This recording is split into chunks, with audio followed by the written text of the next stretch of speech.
Assalamualaikum warahmatullahi wabarakatuh. Perkenalkan, nama saya Elsa Danira dari 12 OTKP 1. Di sini saya akan menjelaskan sedikit tentang bab 4, yaitu menikmati novel. Dalam novel terdapat pengertian, struktur, unsur intrinsik novel, kaidah kebahasaan, serta sudut pandang dalam teks novel. Pengertian novel menurut KBBI atau Kamus Besar Bahasa Indonesia diartikan sebagai karangan prosa fiksi yang panjang, mengandung rangkaian cerita kehidupan seseorang dengan orang di sekelilingnya, dengan menonjolkan watak dan sifat setiap pelaku. Dalam hal ini, berbeda dengan cerita pendek yang memiliki satu alur, satu permasalahan, dan satu tokoh utama. Dalam struktur novel meliputi pertama abstrak, yaitu gambaran atau ringkasan awal cerita. Yang kita sering dengar yaitu deskripsi cerita. Yang kedua yaitu orientasi, yaitu bagian awal teks cerita atau teks pembuka yang biasanya berisi pengenalan tokoh atau prolog. Ketiga, komplikasi, yaitu masalah mulai muncul. Keempat, evaluasi, yaitu masalah mulai memuncak. Dan yang keempat yaitu resolusi, yaitu penyelesaian masalah. Dan yang terakhir adalah koda atau pesan penulis. Dalam unsur intrinsik novel terdapat tema, alur atau plot, tokoh atau perwatakan, keempat latar, kelima sudut pandang, dan yang terakhir amanat. Dalam tema merupakan suatu gagasan pokok atau ide pikiran tentang suatu hal, salah satunya dalam membuat suatu tulisan yang artinya tema ini bersifat menyeluruh. Alur atau plot merupakan rangkaian peristiwa yang terjadi berdasarkan urutan waktu kejadian. Tahap alur meliputi pengenalan, penampilan masalah, pemunculan konflik, puncak ketegangan atau klimaks, peleraian anti klimaks, dan penyelesaian, yaitu konklusi. Tokoh perwatakan. Tokoh adalah pelaku, sedangkan perwatakan adalah sifat pelakunya. Yang keempat adalah latar. Latar adalah unsur yang merujuk pada tempat, waktu, dan suasana. Yang kelima adalah sudut pandang. Sudut pandang adalah cara pengarang dalam menyajikan peristiwa dan tokoh-tokoh yang ada dalam sebuah cerita tersebut.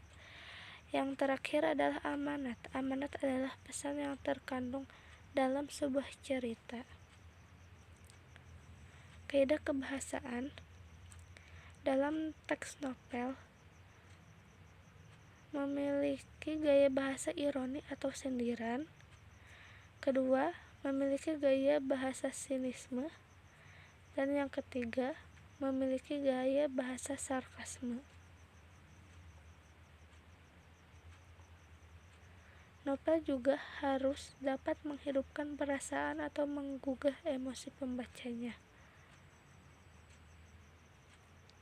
Dalam hal ini, bahasa bermakna denotatif, yaitu makna yang sebenarnya, juga konotatif serta asosiatif yang bermakna tidak sebenarnya. Ekspresif, memberi bayangan suasana pribadi pengarang. Sugestif, yaitu bersifat mempengaruhi pembaca. Dan plastis, yaitu bersifat indah untuk menggugah perasaan pembacanya. Karangan non-fiksi berusaha mencapai taraf objektivitas yang tinggi, berusaha menarik dan menggugah nalar atau pikiran pembaca. Bahasa bersikap denotatif dan menunjuk pada pengertian yang sudah terbatas, sehingga tidak bermakna ganda. Yang terakhir dipengaruhi oleh subjektivitas pengarangnya. Dalam sudut pandang teks novel.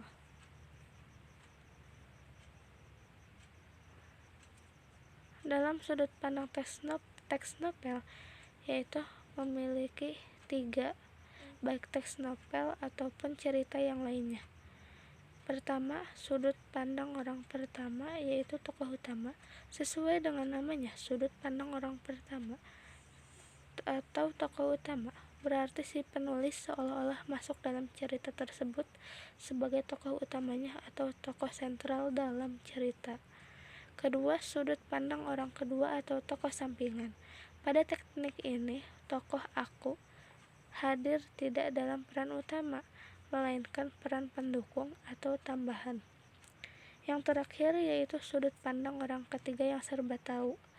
Pada sudut pandang orang ketiga yang serba tahu, si penulis akan menceritakan apa saja terkait tokoh utama.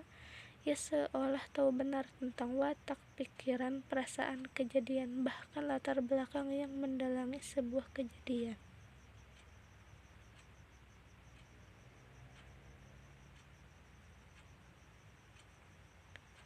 Terima kasih atas perhatiannya.